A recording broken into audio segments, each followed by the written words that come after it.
Today we are going to see. What if Dean hid his illness until it was almost too late? So let's get started. He'd become quite adept at predicting their arguments these days. He couldn't help it. He'd heard enough of them over the past few weeks, no months, to know pretty much exactly how they would go.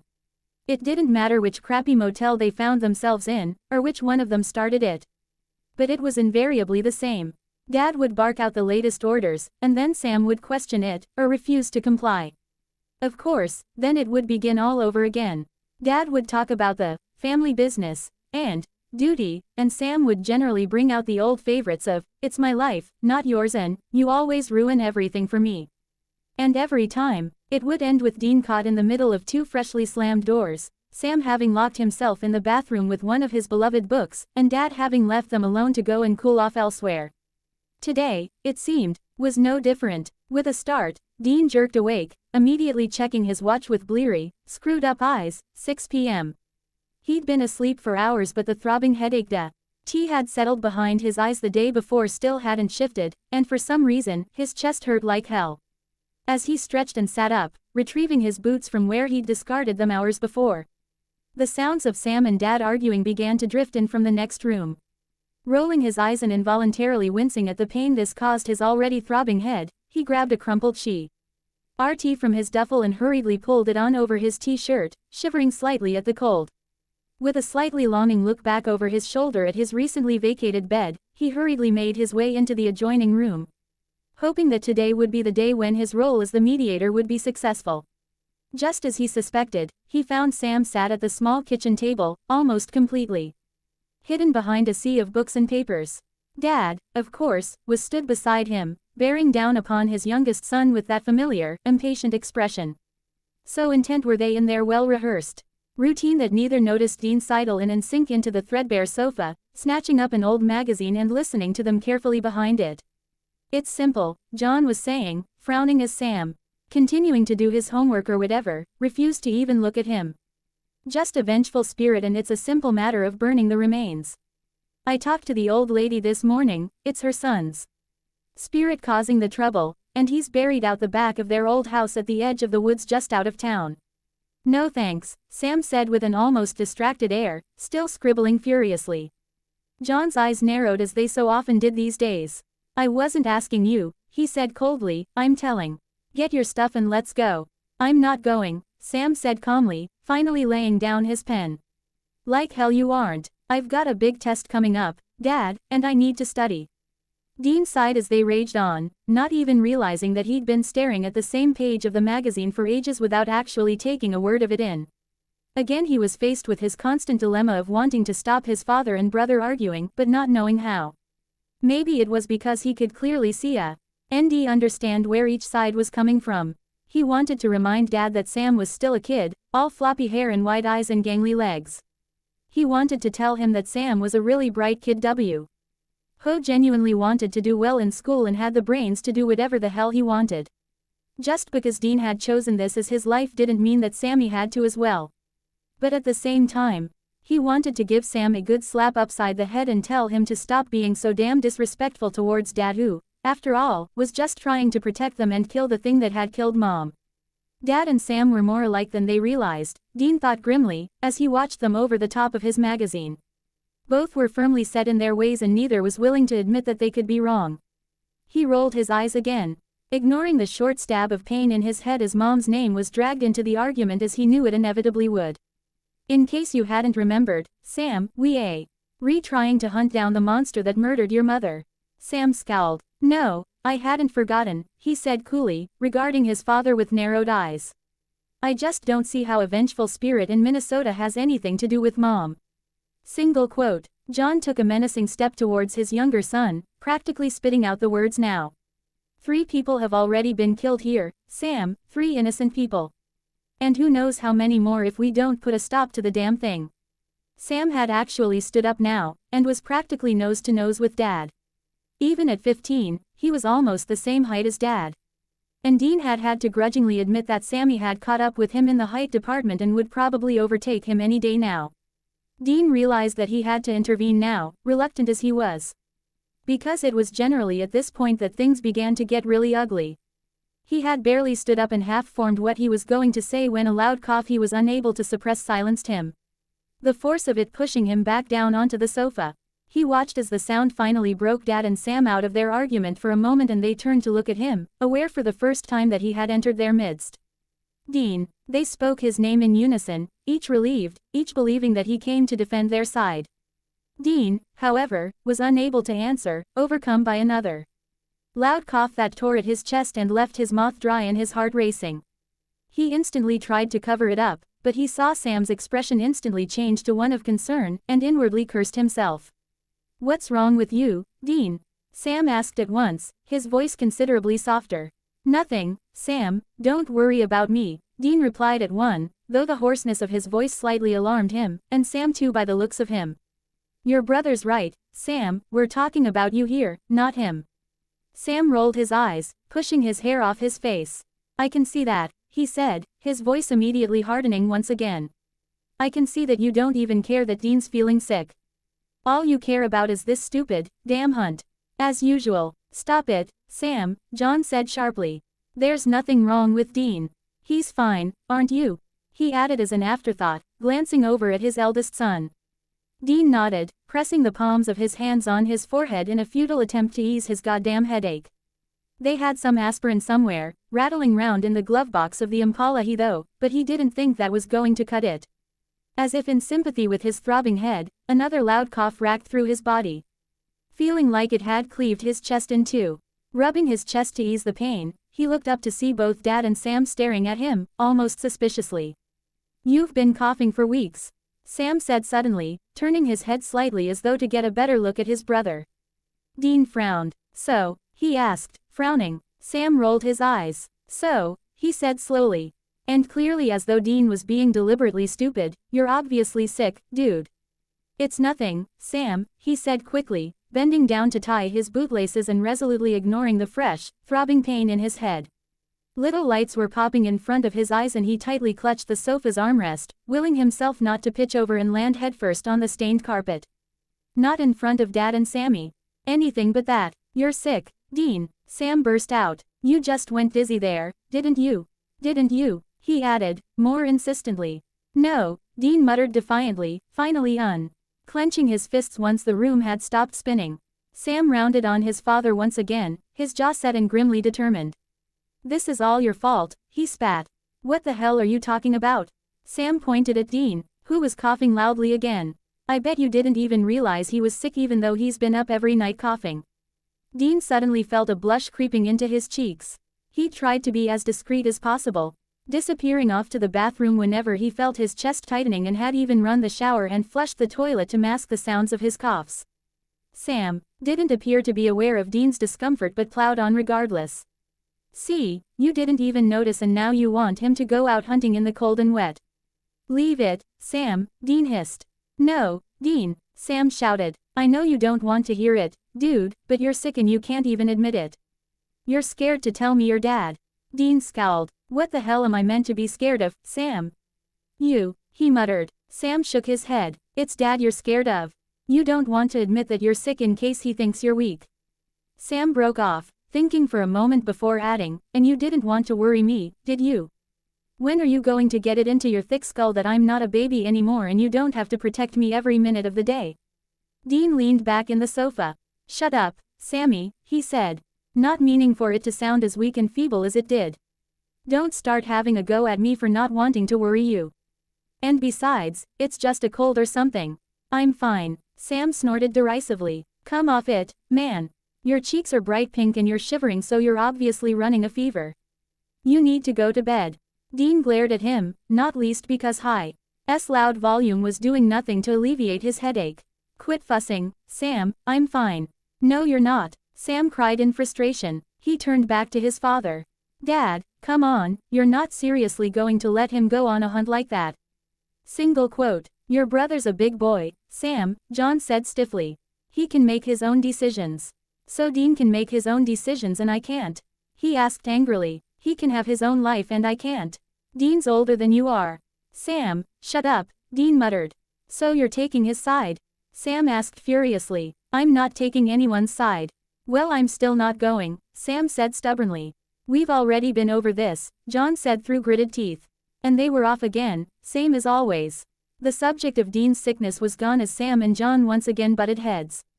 He'd been stupid to think that they would be arguing over his well-being, and for a moment, he wished that maybe they could, just for once. He immediately told himself off for having such a thought. Get a grip, Winchester. He told himself firmly, you didn't want their pity, remember? You don't need it. He listened to them arguing, and if his head hadn't been so friggin' sore in his Saint didn't feel like it had been snapped in two, he would have recited the repetitive arguments since he knew them by heart now. He couldn't say how much time had passed. All he knew was that he had to stop them shouting somehow because his head was about to explode, and he needed to cough again and he didn't want Sam's pitying looks or Dad's disappointed stare. Shut up, he said quietly, both of you. Now. Sam and Dad both turned to look at him at once, their faces displaying identical looks of surprise. I'm fed up of it, okay. Dean admitted, not entirely aware that he'd shut his eyes tight against the glare of the fluorescent strip lighting. Just shut up, both of you. I can't take it anymore. Every single freaking day, you two start fighting and I can't listen to another damn word. Both of them turned to start up a rebuttal but Dean kept speaking, ignoring the increasing pain in his throat. Sam, go back to your books, Dad, do whatever the hell you want. I don't care, I'm going out. Where the hell do you think you're going? Was mingled with, Dean, you shouldn't go out in the rain if you're sick, but he ignored them both. Getting to his feet much too quickly, but ignoring the lights popping in front of his eyes. He grabbed the keys to the Impala. Feeling it was about time he got to do some door slamming of his own for a change, he did just that, slamming the door hard. Not caring about the wave of pain flooding his head as he did so. Dean knew it was a mistake almost as soon as he'd pulled out of the motel parking lot. For one thing, it was indeed bitterly cold, rain thundering down and he hadn't even grabbed a jacket on the way out. He knew he'd have to go back and face Sam and Dad soon, and neither would be pleased with him. He preferred to put that off for as long as he could. He knew if he went back now he'd be greeted with a silent motel room, Sam buried in his books and Dad off hunting the damned spirit. He couldn't go back to that just yet. Except shit, he had just driven the Impala with the arsenal in the trunk away from Dad. Dad might have had his handgun on him, but that was no use against a vengeful spirit. Dad needed the shotgun loaded with rock salt, the lighter fluid and the matches, all of which were currently residing in the trunk of the Impala. Dean swore furiously under his breath, punching the steering wheel in frustration and immediately regretting it as a new pain was added to his already aching limbs. He would have liked nothing more than to pull over to the side of the road, curl up on the back seat and sleep for several hours, possibly days. He knew he couldn't though, he had a job to do, because didn't he always have a job to do? Swearing again, he swung the car round and sped off in the direction Dad had mentioned earlier. Consoling himself with the thought that the sooner he did it, the sooner it would be over. With each bump in the piss-poor excuse for a road, his head gave a corresponding thump and twice. He actually had to pull over as he coughed, his chest heaving, his breath coming in gasps. The second time he removed his hand from his mouth, he could have sworn that he saw a few, faint speckles of blood but he hurriedly wiped his hand on his shirt before he could dwell on it. He wasn't sure how long he drove for, but he was grateful to see the tress that marked the edge of the forest, so the rave that Dad had talked about wouldn't be far off. He quickly parked the car by the edge of the road, ignoring his body's aching protests as the relentless rain poured down, instantly plastering his hair to his head and making him shiver uncontrollably. He squared his shoulders and gritted his teeth, marching off into the trees.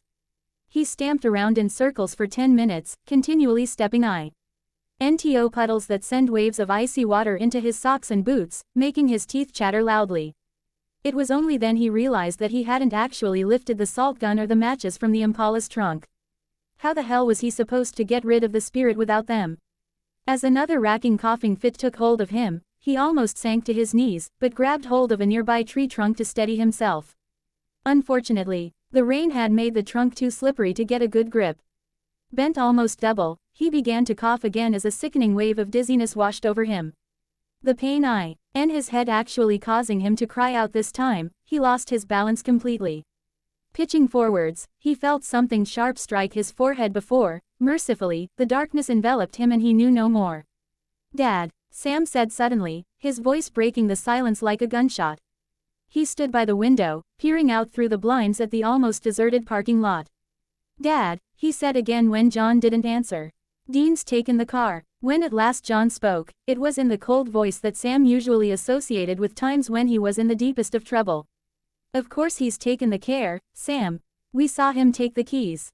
Of course Sam knew that, but he willed himself to keep calm, not to argue back for once in his life. "I know that, Dad, but the entire arsenal's in the trunk, isn't it? What if he's gone off to hunt that thing alone?" John's face instantly hardened. It was one of the rules he'd always insisted on, that his boys never went on hunts alone, that they never went out without having someone to watch their back. Dean had never disobeyed his father before, but John had never seen his son look so angry or hurt as he'd slammed the door behind him. If ever Dean was feeling reckless enough, it would be tonight. "Come on," he said suddenly, "we've got to go and find him." For the first time in what seemed like forever, Sam obediently nodded and pulled on a jacket. As he followed Dad out into the parking lot, it only took a couple of minutes for John to commandeer a perfectly innocent-looking blue sedan, and they were soon hurtling off towards the edge of the woods. All the while, as they mercilessly trundled over potholes, united in a way that only Dean could bring about, Sam tried again and again to call Dean from Dad's cell. "Hey, this is Dean Winchester. But if you're lucky enough to have this number, then you already knew that.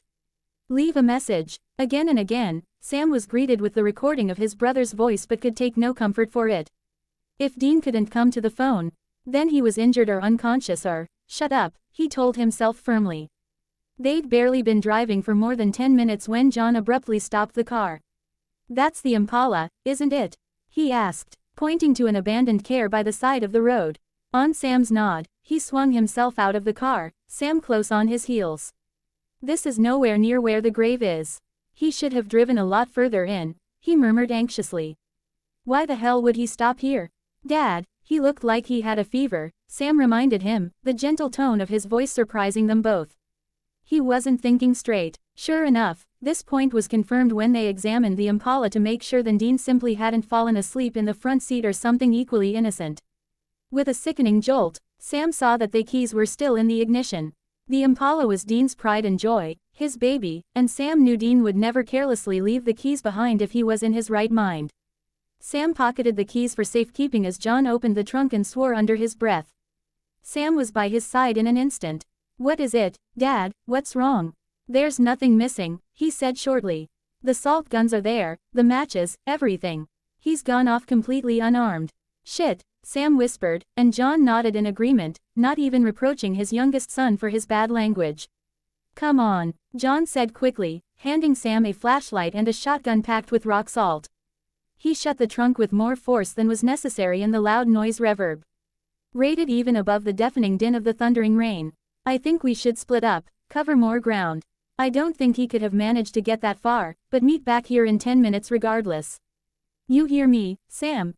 he added fiercely. "I don't want to lose you either."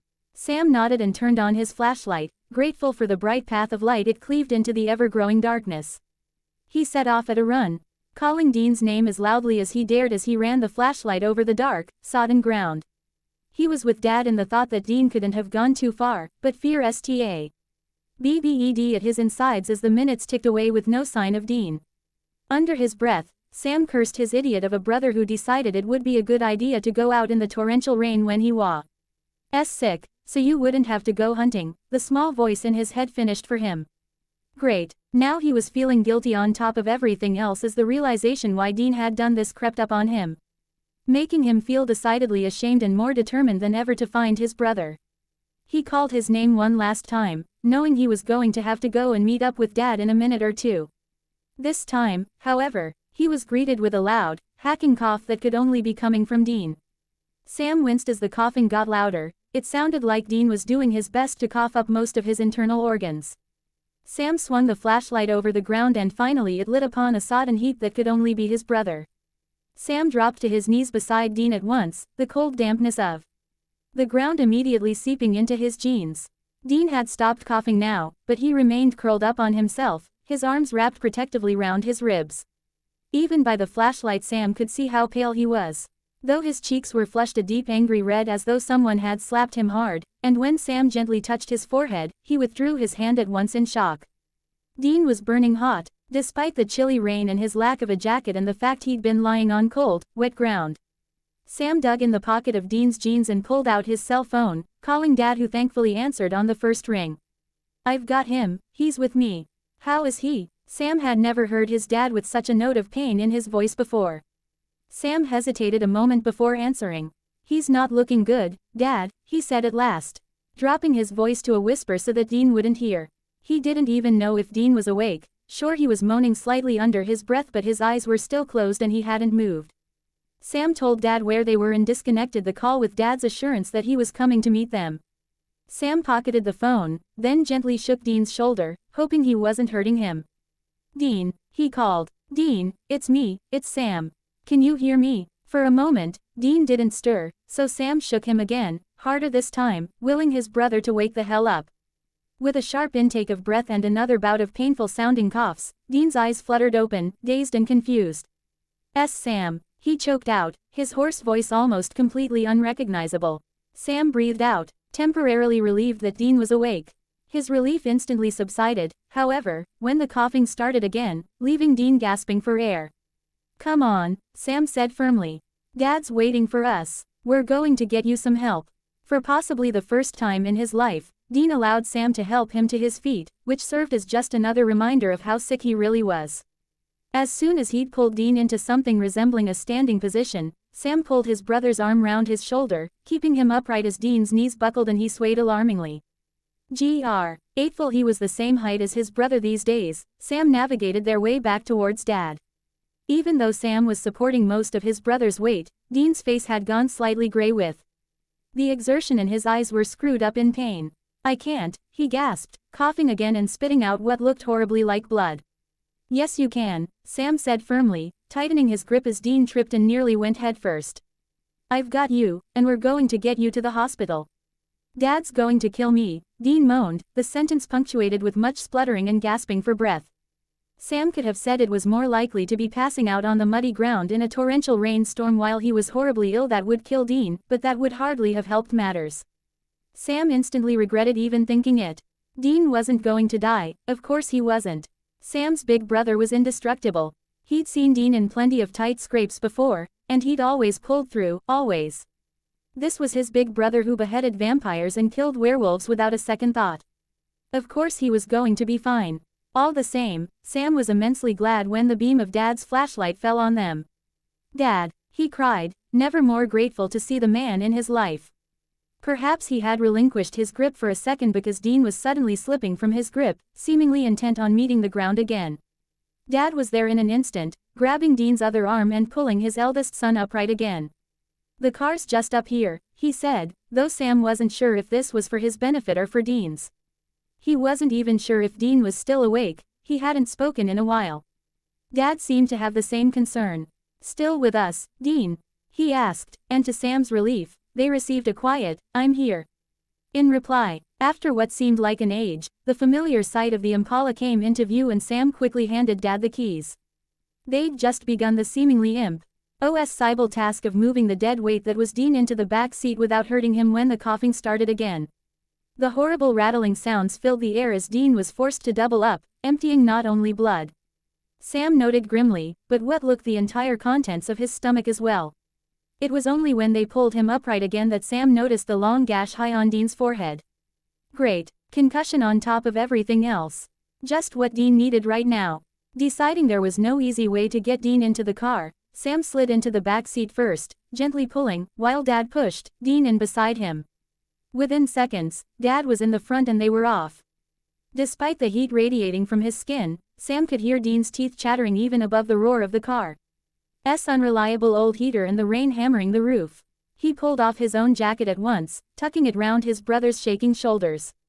"Keep him awake, Sam," Dad called over his shoulder. Sam didn't need telling twice. He needed to keep Dean awake, but it was easier said than done.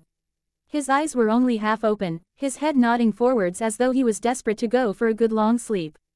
But Dean couldn't close his eyes. If he did, he might never open them again. Dean had protected Sam and kept him safe for as long as he could remember. It was about time he returned the favor. "Hey, Dean," he said quickly.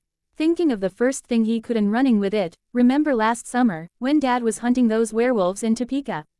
Sam accepted his brother's low grunt as a yes, and plowed on. Remember that diner where we ate breakfast every day and there was the really hot waitress who was totally into me? Sam glanced sideways at Dean, convinced he was coughing again. But he was relieved to see that his brother was actually laughing, or attempting to at least. He felt a momentary stab of relief before it was dispelled by the dark line of blood trickling from the corner of Dean's mouth. "Dad," he said warningly, but Dad didn't hear, hunched over the steering wheel, clenching it so tightly his knuckles had gone white. "In your dreams," Dean wheezed. Sam forced himself to sound normal, injecting his voice with a good humor he hoped didn't sound as false as it felt. If Dean could make the effort, then he definitely could. "No way, dude, she was checking me out and you know it." "UW wish." Sam prattled on, talking about anything and everything he could think of, anything to keep Dean awake. He was fighting a losing battle, he knew he was. Dean's replies were becoming shorter and shorter each time, his breathing more labored. He just hoped Dad knew where he was going and they got to the hospital soon. He wasn't sure how much longer Dean could hold on. A particularly sharp turn in the road pushed Dean sideways towards Sam. Unable to hold himself up, he crumpled, his head slumping onto Sam's lap where he lay motionless. Sam didn't have the heart to push him up again but felt his arms close protectively round his brother. "Still with me, man. I'll always am." The truth of this couldn't be denied. Sam couldn't remember a single day of his life when Dean hadn't been there for him. He was the one who taught him how to tie his shoelaces and the one who'd beaten the crap out of a kid who dared to call Sam names at school. Dean was the one he woke when he had a nightmare. And the one who remembered what flavor chips he liked, and stayed up to watch movies with him when he couldn't sleep. Sam would be damned if he was going to give up on his brother now. "I've got you, okay?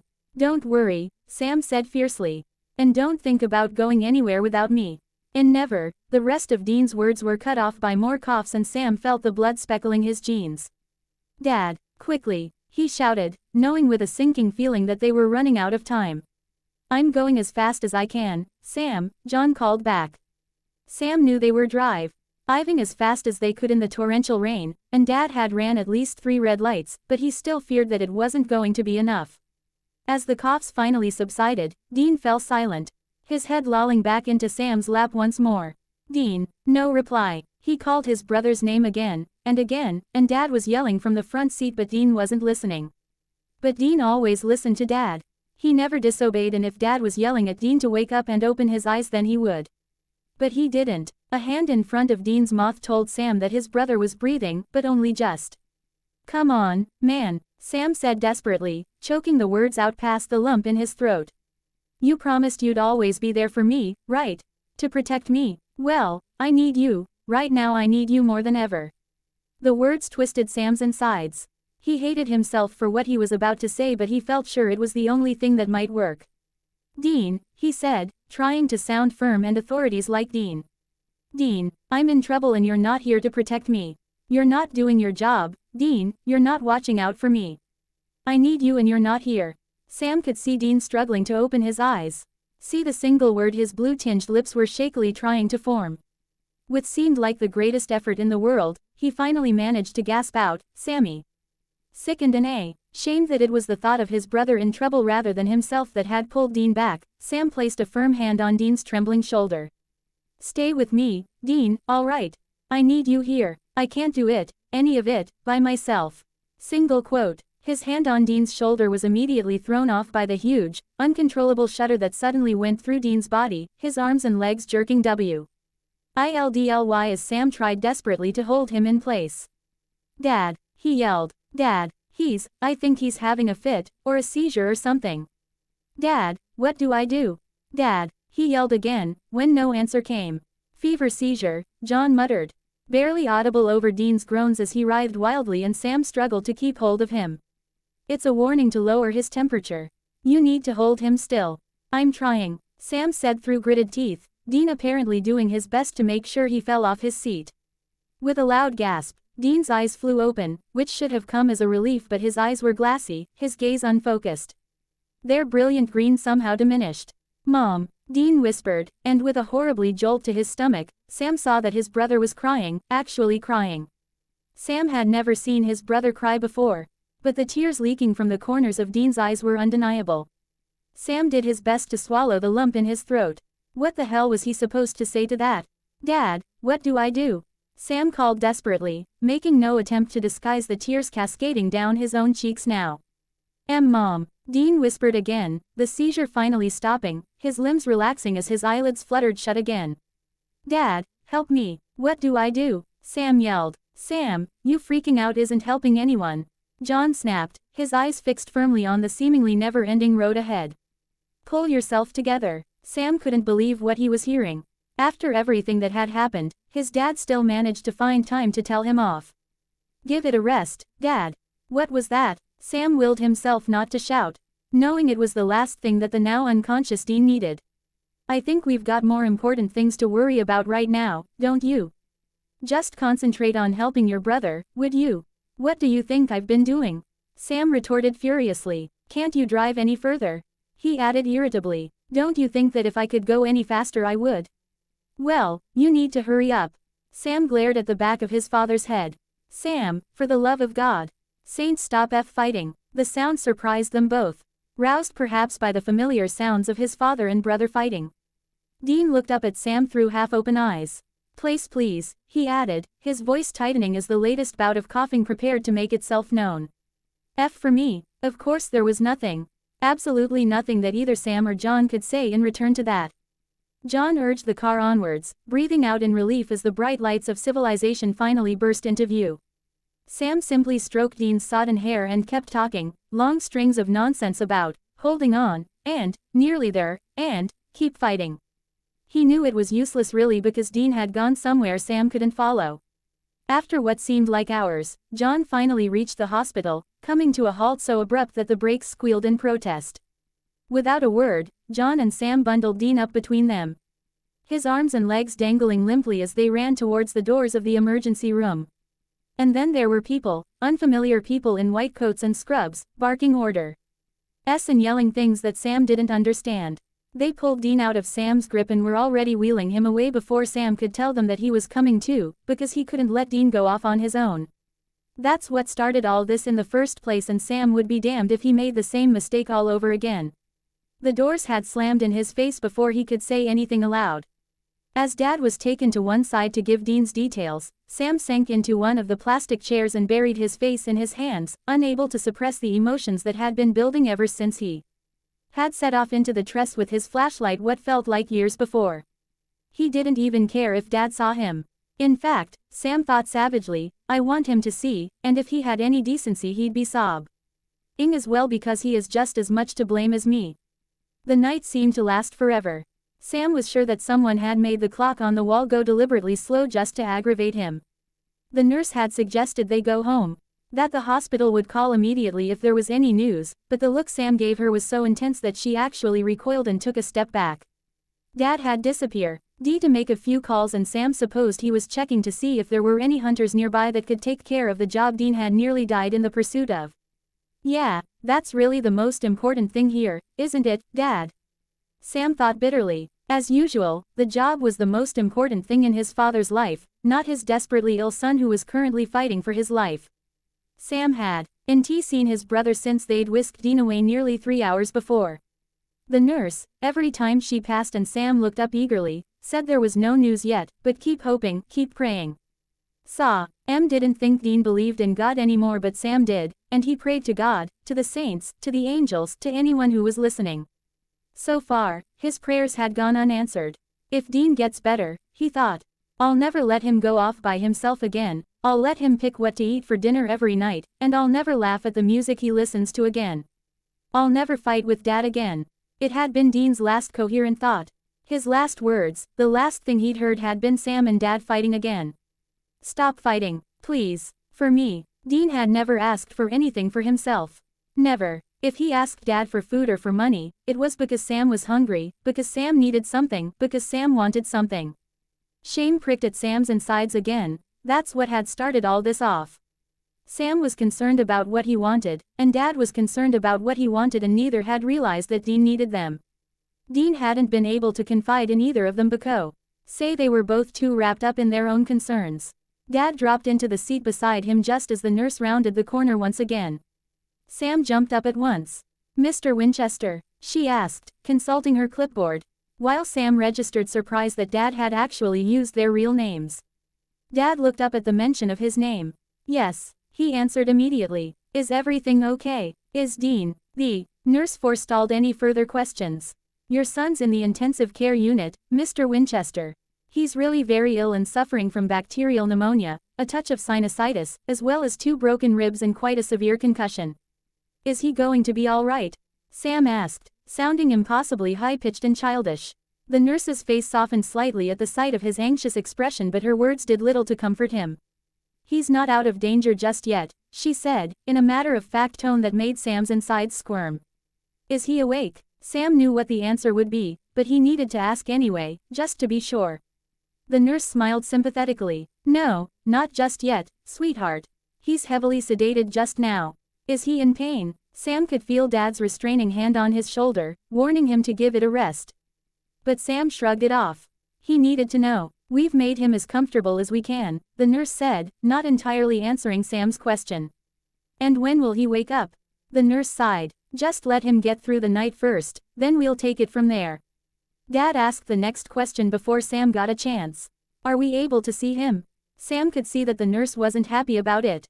Probably, she wanted Sam to wait outside, believing him to be too young, and that it should only be Dad who was allowed in. Sam, however, had no intentions of being fought out in the corridor while Dad got to see Dean. "Please," she relented, beckoning them to follow here, warning them to be quiet for the sake of other patients and visitors. Sam nodded, not thinking. He'd be able to speak even if he wanted to. If Sam wasn't quite sure that the person in the bed the nurse indicated was definitely Dean, then they might have walked straight past, for the pale, sick boy held together by wires and tubes and tape was the furthest person imaginable from his wisecracking, smart-ass big brother. Against the snowy white pillow and sheets, the little of Dean's face, not obscured by the obtrusive ventilator or the large bandage protecting the gash on his head, appeared almost gray, though his cheeks were still flushed a deep, angry red, and his lips retained a worryingly blue tinge. Dean just looked so fragile, and that was never a word Sam ever thought he could associate with his brother. His flushed cheeks made him appear years younger, and Sam wasn't sure if he was imagining it or not. But Dean appeared smaller, diminished somehow. No, he definitely wasn't imagining it. Dressed only in a flimsy hospital gown rather than his usual bulky leather jacket and at least 2 layers beneath. Sam could see that his brother did indeed look thinner than usual. Frowning, Sam suddenly remembered that Dean had refused lunch that day, claiming he wasn't hungry even tea. Huff Dad had picked up cheeseburgers and Dean usually inhaled his in about 10 seconds flat. Feeling ill as he remembered, it occurred to Sam that Dean hadn't wanted breakfast that morning either. Long had Dean been going out food and he hadn't noticed?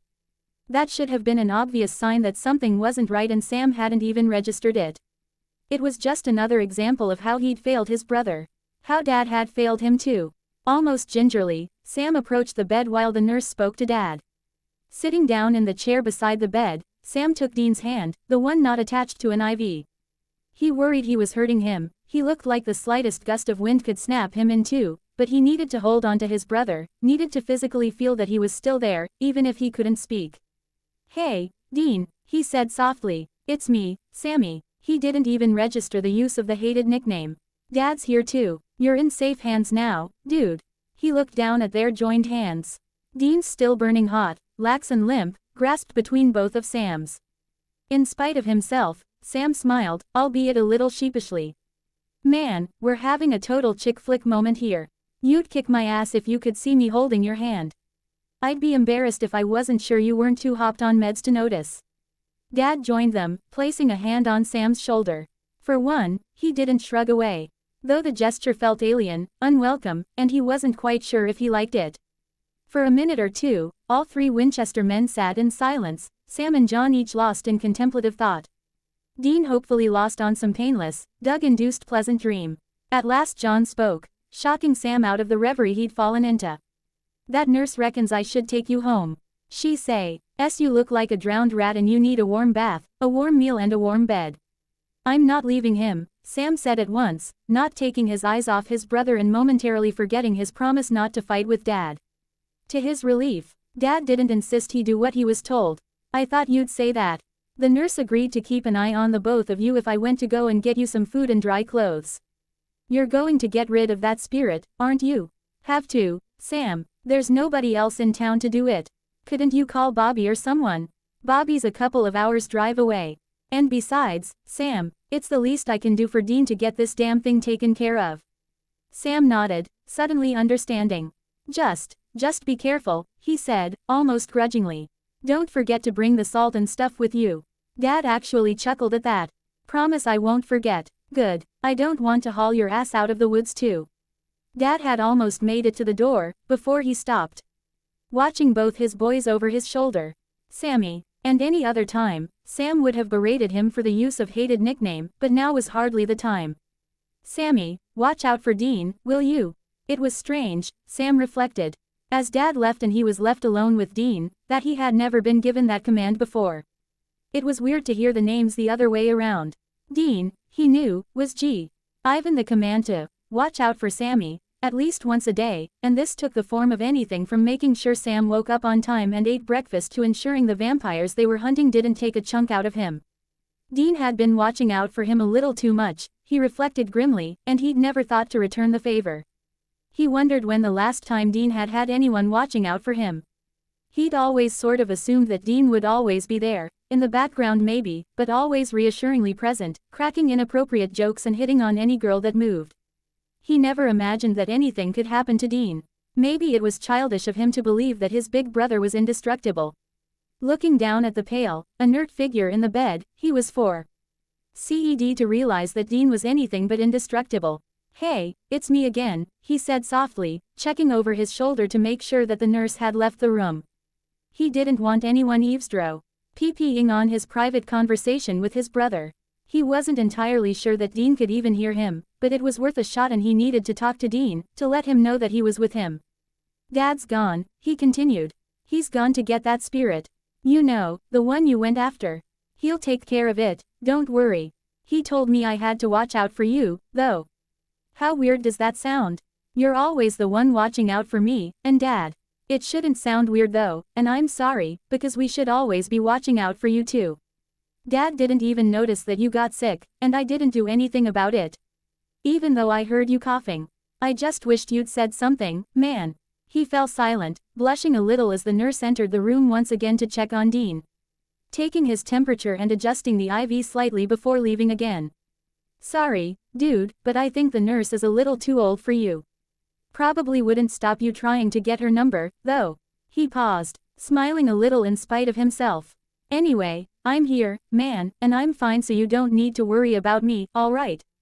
And Dad's fine too. Just try and put yourself first for a change, okay? He could feel the tears stinging his eyes again, but he had to keep talking, had to keep trying to make Dean understand. Let us watch out for you for a change. All you have to do is concentrate on getting better, alright? It was friggin' scary back there, man. He shivered involuntarily, falling silent once more as he listened to the beeping and the whirring of the machines that were currently keeping his brother alive. I'm not going to fight with Dad anymore, he said suddenly after a few moments' silence. I'm going to listen and do what he tells me, and not be your annoying kid brother anymore. You wanted us to stop fighting, didn't you? Well, we will, I promise, Dean. Even though he knew his brother couldn't hear him, it felt good to get that promise off his chest. He meant to keep it too. He'd do anything in his new mission to watch out for Dean. Unfortunately, it was proving a promise that was increasingly difficult to keep. The seconds had turned into minutes, the minutes into hours. And then 5 days had went by, and still Dean had not woken up. Dean's room in the ICU was becomingly horribly familiar, and Sam was now on a first-name basis with the nurse assigned to Dean's care. She insisted he use her first name too, but there was something about calling her Amanda that made the whole situation seem too familiar and comfortable, when it was anything but. Nurse was better, more anonymous, less cozy and familiar, less permanent. The hospital was an entirely different world to the one Sam was used to. Certainly they didn't come to the hospital often. Dad was a dab hand at stitching up cuts and gashes, and Sam himself had been doing it since he was no age. The last time he could remember being in hospital himself was when he had broken his arm. And even then he was only there for a couple of hours while they set it in plaster. Never before had he been forced to endure 5 days at the bedside of his desperately ill brother. Sam pretty much spent every day at Dean's bedside, leaving only when the nurse forced him down to the cafeteria to get some food, or Dad insisted he get a few hours of sleep back at the motel each night. He hadn't been at school since they'd brought Dean in, but he didn't really care. They'd only been here a week or two anymore before this all happened, and he doubted whether his teachers would even notice his absence. He remembered back on that night when he'd insisted he had to study for some big test, but that had all paled into insignificance now. He couldn't even remember what class the test was for anymore. He'd actually brought all his school books with him from his most recent trip back to the motel, but they still remained untouched in his backpack. He couldn't concentrate on them now, and besides, burying himself back in his books would essentially mean that he was going back on his promise to Dean. It was Sam stuck in his own affairs that had started all this, and he wasn't about to do that again. He had to watch out for Dean. Hadn't he? He couldn't do that behind the pages of a textbook. Sam wasn't sure where Dad was, but he wasn't that worried. In fact, it was much easier to keep his promise not to fight with Dad if Dad wasn't actually there. At present, it was just Sam and Dean, the way it usually was, though the nurse was doing her usual hovering act, scribbling things on her damned clipboard. Checking Dean's temperature. Almost like clockwork, Sam began his daily routine of questions, because he couldn't stand sitting here not knowing what was going on with his brother. "How is he today? You could probably give a better assessment than I could, Sam. Have you left this room at all today? You need to eat, you know." Sam held up his half-finished can of soda and candy bar as a way of response. The nurse sighed. "You won't do your brother any good by worrying yourself sick." "Never mind about me," Sam said quickly. "How is he today? Your brother's stable, Sam, and that's a good sign, it really is. His temperature's gone down a little, which is a relief, and if his breathing continues to improve, then we'll be able to remove the vent. His broken ribs will take their own time to heal. And we're pumping enough antibiotics into him to clear up the sinusitis. But he still hasn't woken up yet." Sam couldn't help but point out the blatantly obvious. "You said THE sedatives would wear off after a day or two, then he would wake up. Your brother sustained quite a serious head injury, Sam, and we won't know the full extent of it until he wakes up. And besides, when a person's body suffers a serious trauma, or an illness like Dean, the brain shuts itself off for a while to give the body time to repair itself. Some comatose patients may not want to wake up for one reason or another. You have to consider that too. Why wouldn't he want to wake up, though?" Sam couldn't help but ask. If he knew Dean at all, then his brother would be fighting tooth and nail to make his way back to the land of the living right now. The nurse smiled her pitying, sympathetic smile that made Sam want to throw up. Dean could just be frightened. It must be a terrifying experience being in a coma. "He doesn't know where he is or what happened, so he's scared to wake up," she said softly. "Dean doesn't do scared or frightened," Sam tried to scoff, but he couldn't completely dispel the image of his brother crying in the backseat of the Impala, crying and whispering for a long-gone mother. Sam had to admit that was the closest Dean had probably ever come to being scared. "Well then, he could just be in need of a good sleep," the nurse continued. Sam raised an eyebrow. "How can he need sleep? He's been out cold for 5 days. He could just need good, proper sleep. Your brother's been very ill, Sam. Especially in the last few days, and his brain and his body just need rest to recover. He's probably been trying to wake up, and we've just missed it." "I won't have missed it," Sam said stubbornly. "Just small things," the nurse hastily amended. "Little things, you know. His eyes twitching or something like that. I'd have noticed." As if on cue, as if by some wonderful coincidence, one of the machines hooked up to Dean began to beep loudly, alerting the nurse to something that Sam didn't understand. "What does that mean? What's happening?" Sam cried at once. The nurse didn't answer him at once. Instead, inspecting the machine, Sam looked down at his brother, nursing a childish hope that Dean was about to sit up, perfectly restored to full health and raring to go again. Instead, he saw the tiniest twitch, almost imperceptible, in one of Dean's fingers. It was barely there, and lasted barely a second, but there had definitely been some movement. "Is this him waking up?" Sam cried eagerly. He watched as, just like the nurse had said, there started a small twitch in Dean's eyes, like he was struggling to open them and wake up. Sam held his breath, sure. He was about to get a glimpse of those familiar green eyes he hadn't seen in days, maybe even a, "Hey Sammy," to accompany it. Instead, he was greeted with simply a hint of the whites of Dean's eyes. 4. His eyelids fluttered shut and the machine settled down once more. What's going on? Sam demanded at once. What just happened? The nurse turned back to smile at him, more of a genuine smile. Less like the one she'd been trying to palm him off with the last few days. You see, she said gently, these are the little signs I was talking about. So he's going to wake up. Give him time, Sam. His brain became a bit more focused there, he became more aware of his situation and panicked. It's quite common for coma patients. Sam wanted to retort that he didn't want to give Dean time, he wanted him to wake up now, right now. But he didn't want the nurse to get annoyed and insist he leave. So this is a good sign. He was surprised at the forced calmness of his voice. She hesitated for a moment. Well, she said at last. That was a good indication of his brain activity, and that was one of our main concerns, considering that head injury of his. But, she said, and Sam was dishier. Tend to see that she was no longer smiling, he isn't out of the woods just yet. That head injury is still worrying, and we really don't know what its long-term effect will be when he wakes up. She broke off for a moment, watching Sam carefully. If he wakes up, when he wakes up, Sam corrected her firmly. Yes, of course, she said, dropping a hand onto Sam's shoulder, and he did his best not to shrug it off. Just keep saying your prayers, all right. She left them alone once more. Sam was about to relay everything she had just told him to Dean. It was a habit he had fallen into, when Dad came into the room, sinking into the vacant chair on the other side of Dean's bed. Sam didn't ask where he had been, and Dad didn't explain, but both remained silent for a moment. Again Sam CTED on how much easier it was not to fight when neither spoke.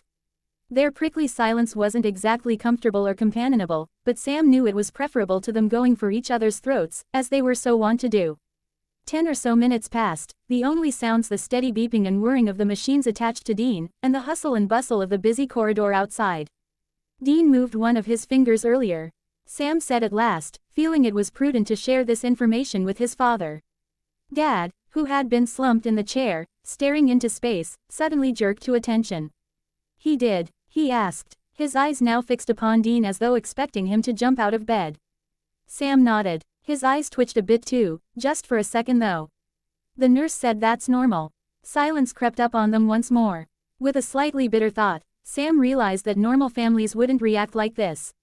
He'd seen those normal families, trudging past the rooms of other NTS as he made his reluctant way to the cafeteria or the motel.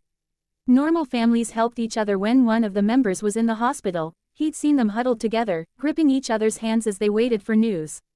They hugged each other, yelled in joy when the news was good, throwing their arms round each other. When the news was bad, they collapsed into each other's arms, dried each other's tears, stroked hair and whispered condolences and sympathies. None of the others sat in painful silence, waiting for a son, a brother to wake up. None of the other patients had to be scared of waking up.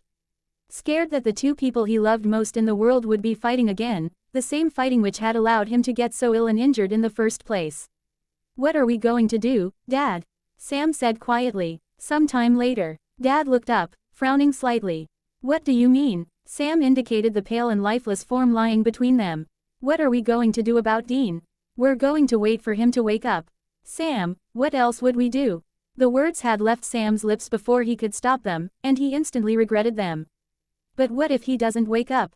Dad scowled, his hands tightening round the armrests of his chair, and for the first time, Sam realized that he was scared.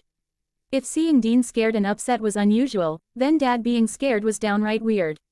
He will wake up, Dad said firmly through gritted teeth. He has to. You hear me, Dean? He added, directing the last words at his eldest son's prone body. It's his head injury, Sam said quietly. That nurse said the rest of it is under control. Now that he had started talking, he didn't seem able to stop. His temperature's gone down a bit and they're giving him loads of antibiotics and his breathing's improving. But they don't know how bad his head injury is, and they won't know until he wakes up. Dean's going to be fine, Dad muttered, almost automatically. He always is. It's different this time, Sam burst out. This isn't just a cut that needs a few stitches or a bang on the head that just needs an ice pack and some painkillers. Dean's seriously ill, Dad. They don't know if he's ever going to wake up, ever. And even if he does, he could have brain damage, or he mightn't remember anything, and he won't be Dean anymore. Sam, lower your voice, you'll get us thrown out. Sam clenched his fists. biting down so hard on his lip that he drew blood, trying to stop himself from tearing into his father, thinking hard of his promise. You're upset, I understand, Dad was continuing. Do you? Sam couldn't hold the words back. Dad narrowed his eyes. I'm many things, boy, but I'm not an idiot.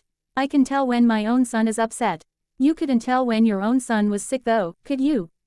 Ah, there was it was. Sam had done so well to hold it in for 5 days, but he couldn't do it anymore. The words had fallen from his lips, almost without his volition, all promises flown from his mind. Sammy, don't Sammy me, Dad. You didn't even notice that Dean was sick, and now look where he is. He should have told me. If I had known. Sam cut him off again.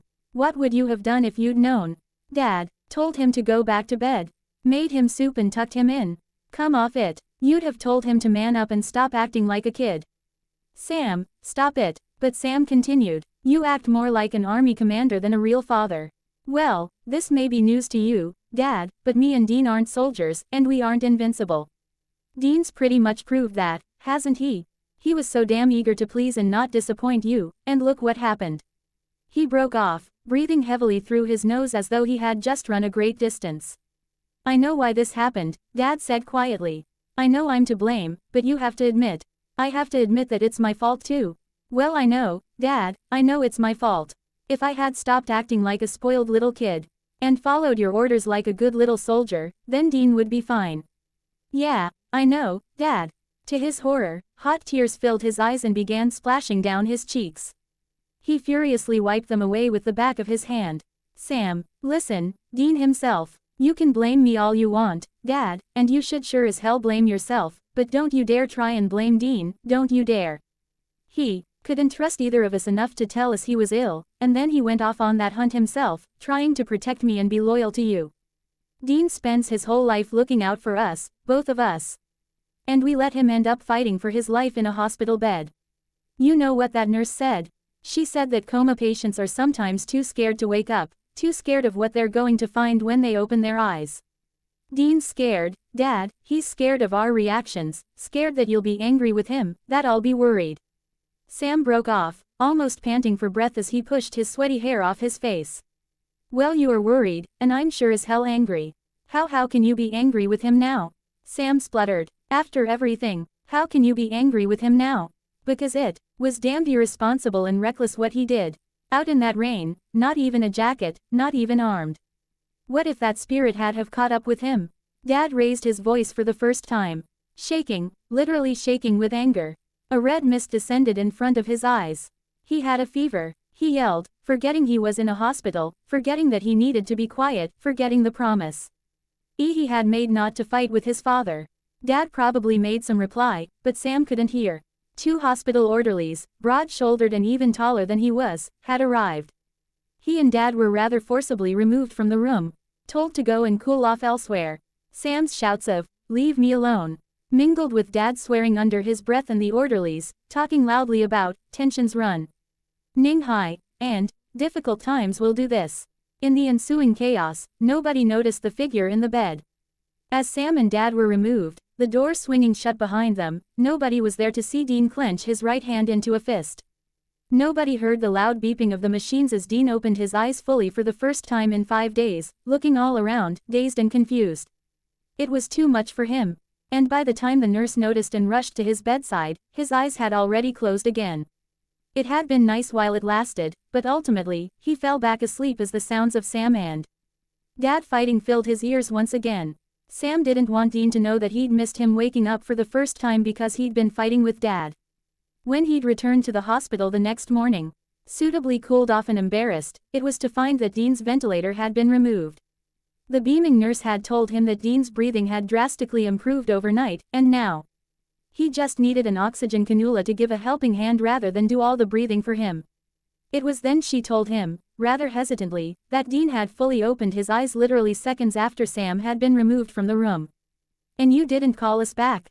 Sam retorted furiously, though he was careful not to raise his voice, not wanting to get in trouble again. The nurse probably responded, but Sam was no longer listening. The familiar feelings of shame twisting his insides once again. Back in the car, when he'd feared all hope was gone, that his brother was irretrievably lost, Ian had been roused by the sounds of Sam and Dad arguing, had actually come round long enough to plead with them to stop. Had it happened again? Sam felt sick at the thought that it was fighting, wrath. Than the long whispered one-sided conversations at his bedside that had prompted a response from Dean. He hoped that Dean wouldn't remember it, and immediately felt guilty at the thought that he was wishing memory loss upon his brother. He hoped that when Dean woke up properly, which the doctors were now extremely hopeful would take place sooner than later, he would have no recollection of Dad and Sam fighting so loudly they had to be escorted out, leaving Dean to recover consciousness alone. He slid into the now extremely familiar chair by Dean's bed, immediately noting the absence of a ventilator with a small smile. With that gone, Dean almost looked like he could be sleeping normally, especially now his temperature was almost back to normal and his face was returning to its normal color. It was only the bandage wrapped round his head, the oxygen cannula and the IV that pointed to the contrary. He couldn't wait until this was all over, until Dean woke up and they could finally Avenue the damn hospital and set off on the road again. He couldn't wait to leave this whole damn town.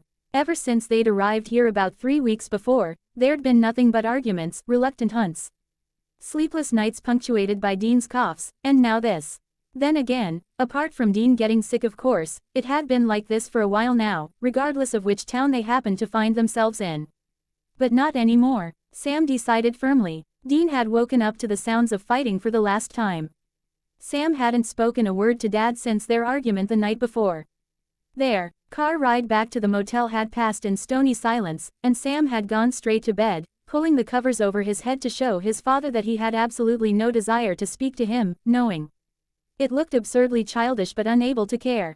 Dad had been gone in the morning, left before Sam had woken up, leaving a scribbled note saying he'd be back that evening, and a box of cereal on the kitchen table. It wasn't the kind he liked. Dean knew his favorites but Dad didn't and he left it uneaten. With Dad gone, probably in the pursuit of some job or something, Sam, therefore, made his own way to the hospital. He could travel the route in his sleep by this stage. He was sure Dad would drop in sometime this afternoon, and Sam would, of course, be expected to apologize for his outburst the night before. When Dean woke, it was no longer a question of if. Sam decided that he would pretend it was the first time he had opened his eyes. He had no intention of mentioning the argument of the night before. Dean deserved a happy family waiting to welcome him back into consciousness, like the other patients in the hospital. Dean didn't have to know. Dean, however, deserved a lot more credit than Sam was giving him. When he'd opened his eyes the night before, was it a night, he couldn't tell, he had been able to hear Sam and Dad arguing. That hadn't surprised him. In fact, he sort of assumed that would be his wake-up call. It was more effective than any alarm clock these days. No, it was the other things that surprised him. Like why he had what felt like a damn tube down this throat for one thing. Or why he felt like someone had beaten the absolute shit out of him. Had someone beaten the shit out of him? He couldn't remember. He fully intended to ask someone, preferably Sam or Dad, just what the hell was going on.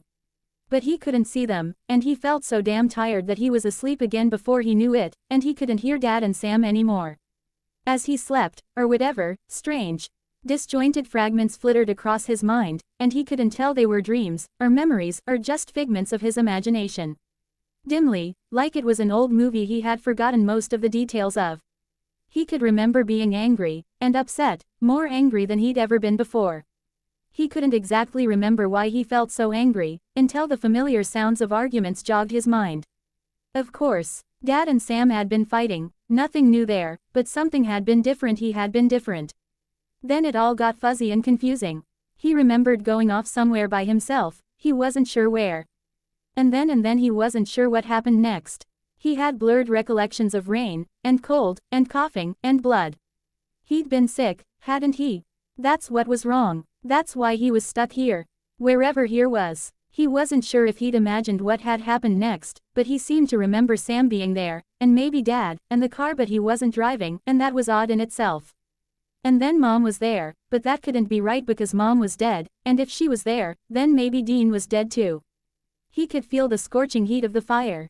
See the vivid orange flames licking at the ceiling and the walls of Sammy's nursery, and Dad was shouting at him to take Sammy and go. The bundle of blankets that was his little brother Wa's soft and warm against his pajamas, and the little hair Sammy had tickled as he clutched him close to his chest. Take your brother outside as fast as you can and don't look back. Now, Dean, go. But that wasn't right. Because Dean wasn't allowed to hold Sammy by himself, Mommy always said he had to be gentle with his little brother, and Daddy would be so angry if he dropped Sammy. He didn't understand what was happening. And he wanted his mom and his dad, but he had to keep running even if he was terrified that he might drop Sammy, especially as he ran down the stairs. And he'd seen the fire properly spreading over their house, and he didn't do what Dad said because he stopped and looked back, and he was too scared to move. He didn't understand what was happening, but he knew he was scared. More scared than he'd ever been before. Sammy was wriggling in his arms, and Dean was tried desperately to keep a hold of him, and he didn't know what to do. And then Dad was there, scooping both of them into his arms. And still Dean kept his arms tight around his brother even as Dad ran. But Mom wasn't there, and that could only mean one thing, because Mom was always there, and even as the fire men arrived with their hoses to put out their burning house, Dean called out for her, because if she heard him calling then she'd come, like she always did. He was having a nightmare. He had to be, Mom would be there soon to turn on the light and tell him that everything would be okay. Mom, Mom, he shouted, but nobody could hear him over the crackling of the flames and the gushing of the hoses. But Mom was gone. He knew she was gone, years ago, but why was he thinking of her now? But if Mom was gone, then who had put him in this nice, warm bed? He was quite sure he was in a bed somewhere. And Mom was the only one who looked after him when he was sick. She was the one who smoothed his sweaty hair off his face and held his hand and made him tomato rice soup because that's what her mom made when she was sick. In that moment, he thought of his mom more clearly than he had in years. He could practically smell her perfume, feel her long hair tickling his face, making him laugh as she tucked the blankets more tightly round his shoulders. There was only one thing for it. He was going to have to wake the hell up, and find out what was going on. Easier said than done though. He'd never felt so tired in his whole life, and he wanted nothing more than to stay, warm and comfortable, in this nice quiet bed where there was no fighting and no slamming doors. It felt like someone was pinning his limbs down, clamping his eyelids shut, and for a moment he wondered whether he was being attacked by a spirit or something. Perhaps he was on a hunt with Dad and some ghost with a bad attitude was taking out its anger on him. At last, with the greatest effort the seemingly simple task had ever cost him, he succeeded in opening his eyes, and immediately regretted it. Whose stupid decision had it been to make the light so bright? The harsh brightness stung like hell, and he was tempted to close his eyes again, but he persevered, his teeth clenched with the effort, and his surroundings finally swam into view, albeit a little hazily. The first thing that struck him was just how white the place was, and how clean. It definitely didn't look familiar, and all at once, his senses were all assaulted at once. And he could take a pretty good guess as to where he was. The sharp, antiseptic smell, the beeping of unidentifiable machines, the sudden ache in every part of his body all suggested that he was in the hospital. Brilliant. He tried to turn his head slightly to the side to get a better look around, but something held him in place. What felt like thin wires crossed his face and tickled. His nose and his head was suddenly throbbing. A slight movement to his right caught his attention, and he strained, trying to get a good look at whoever it was. Dean, came a voice, a most familiar voice, from his right. He knew that voice anywhere. Sammy, he cried, or at least he tried to. All that came out was a croaking, rasping cough as a horrible tightness suddenly seared across his chest. His throat felt like sandpaper. Dean, you're awake. Sam stood up and Dean could see his brother properly, his grinning from ear to ear, floppy-haired brother. God, that kid was in desperate need of a haircut. Looks like it, he wheezed, not even recognizing the hoarse voice as his own. He sounded like an old man who smoked 40 cigarettes a day. Disgusting. How are you feeling? His brother sounded much younger somehow, his voice full of concern. Dean wanted to tell him that all his muscles ached like hell, his limbs felt like lead, his lungs felt like someone had punched the crap out of them, and he had the world's worst headache, but he knew he didn't have enough breath to convey all that. And besides, Sam sounded worried enough already. Okay, I guess, he said at last. Sam scoffed. Well, you're obviously lying, but you sound like yourself. I guess that means you're going to be all right. From his left, there came another familiar voice, though he hadn't even noticed that Dad was in the room too. What the hell were you thinking, Dean? To Dean's surprise, Dad didn't sound that angry, it was more annoyed, disappointed. When? Dean asked, his voice sounding a little more normal after Sam helped him swallow a spoonful of ice chips and the coolness soothed a raw throat. You don't remember? Sam asked at once, his brow creasing, his eyes narrowed in concern. Dean frowned, which only served to aggravate his sore head even further. Sort of, he admitted. I'll tell you what happened, Dad muttered. You acted like an idiot, that's what, and went storming off by yourself. Even though you know damn well that you're not to do that. That's not bravery, that's plain recklessness. So help me God, if you ever pull some kind of stupid stunt like that again. Dad, Sam said sharply and warningly. He turned his attention back to Dean, his expression instantly softening. You were sick, Dean, really sick, with a fever and everything, and you went off by yourself. We found you in the woods at the edge of town. You hit your head pretty bad and you'd passed out, so we brought you to the hospital. He gestured round the tiny hospital room. So here we are. That was 6 days ago. 6 days, crap. With Sam's words, the bits and pieces Dean could remember suddenly made sense. With a pang, he deduced that it must have been his fever that made him imagine his mom. He noticed that neither Sam nor Dad had made any mention of the fact that they had been fighting. That was probably deliberate. Assumedly, they didn't think he remembered that's what had driven him out into the rain in the first place. And they didn't want to bring the subject up again. Presumably they also weren't aware that their fighting had managed to rouse him slightly. He decided he wouldn't bring it up then either. Perhaps it hadn't really happened, he thought in an attempt to console himself. Perhaps his feverish mind had created it all, and what he thought were weeks and months' woe. RTH of fights were actually just figments of his imagination. After all, Dad and Sam, the two people he loved and cared about most in the world, couldn't actually be so absorbed in their arguments they failed to notice that he was sick, or that he'd woken up from a coma, could they? Apparently they could. He'd drifted away from the conversation for a few minutes, his exhausted eyes closing over. And Sam and Dad probably thought he'd gone back to sleep, or maybe they always talked like this in front of him and he was just hearing it more clearly now. Jesus, Dad, that was a great conversation opener there. Threatening him and calling him an idiot. Yeah, I'm really sure that's what Dean wanted to hear. Give it a rest, Sam. Dad sounded weary and long-suffering. I knew it, Sam hissed, sounding furious. I knew you'd still be angry, even after I told you all what the nurse said. That's probably what took him so long to wake up. Fine, you've made your point.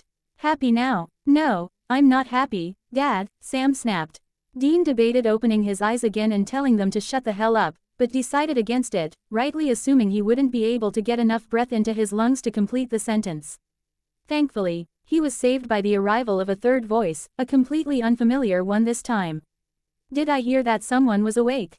He opened his eyes again to see who he assumed was a nurse. If her blue scrubs and clipboard were anything to go by. She beamed at him, adjusting the IV he hadn't even noticed was stuck in his left hand and checking his vitals. Hello there, Dean, she said brightly. And she had a nice voice, a calm, pleasant one that was a welcome relief. It's nice to see those pretty eyes of yours open at last. If he didn't know better, he'd think he was hitting on him and he smiled gratefully at her, glad of the distraction from Dad and Sam arguing. How are you feeling, sweetheart? Kind of crap, he admitted and she nodded sympathetically. Bacterial pneumonia isn't pleasant, she said kindly, and that head injury of yours didn't do you any favors, but you're going to be okay. It's actually kind of a miracle, Dean. Everyone thought you were a goner when your dad and brother brought you in. Sam shot a sharp look in her direction and she seemed to catch her mistake. But you're going to be okay now, aren't you? We'll need to do a couple of scans. Just to make sure that everything's alright, and you're going to need some respiratory therapy to help those lungs of yours. Even still, she grinned, I tell you, Dean, you must have a TTY good guardian angel watching out for you to pull you out of this one. He could hear Dad snorting derisively. Don't know about guardian angels, Dean said slowly. Squeezing out every word was an effort and his painfully tight chest seemed intent on making sure he stayed silent. The nurse laughed. Well, you had your brother watching out for you. That must have counted for something. Dean GLANCED sideways at Sam who'd suddenly looked to the floor, his face blazing. Yeah, he said slowly. Yeah thanks, Sammy. They needed a proper conversation, Dean knew that, but he was as hell wouldn't be able to do that until his lungs decided to do their damn job, and until Dad and the nurse had left them alone. Then again, did they ever have proper conversations? No, he mused sadly, they didn't. And he knew that they wouldn't have one now either. As much as he wanted to, he knew they never would. That would hardly be watch out for Sammy, wouldn't it, telling him that it broke his damn hearta. Little every time he and Dad snapped at each other. He suddenly wished that it didn't have to be this way. He wished he didn't have to watch out for Sammy every minute of every day. He wished Dad would act like a proper father and keep an eye on the both of them, like he should, rather than leaving it all to him. He felt so childish to think it, and he knew he would never say it aloud to anyone, but he wished Mom was alive. And she could look after them all. He didn't even feel the tears building in his eyes until they began to trickle down his cheeks. He should have felt ashamed to be openly crying in front of his dad and his brother. He was 19 years of age for God's sake, but he couldn't summon the energy to care anymore. Hopefully they would attribute it to the painkillers or something. Sam had turned back towards the bed in an instant. "Does it really hurt, Dean?" he said quietly, glancing nervously towards the nurse. He could have reached up a hand to wipe the damn tears away, but what was the point? "Yeah, Sammy," he replied, closing his eyes and hoping for sleep. "It hurts like hell." The end.